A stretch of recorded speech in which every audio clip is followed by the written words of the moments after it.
今日我會預備鴨鬆炒米粉。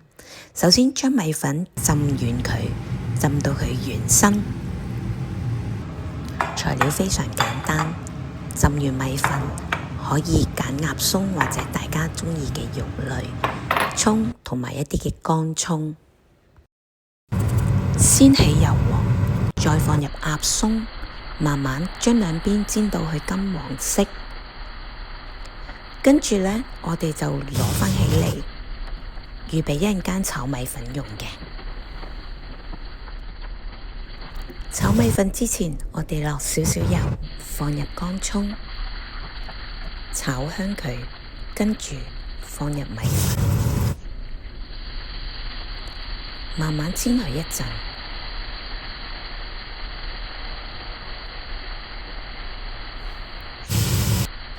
煎到啲米粉呢，有啲焦香嘅時候，我哋可以呢就加入豉油1圈至到2圈，跟住呢，我哋就要整鬆佢，慢慢將啲豉油呢撈埋落啲米粉嗰度，放入鴨鬆，再加埋我哋預備咗嘅蔥，冚蓋焗佢一陣，跟住呢繼續撈埋佢一齊，慢慢再煎香佢。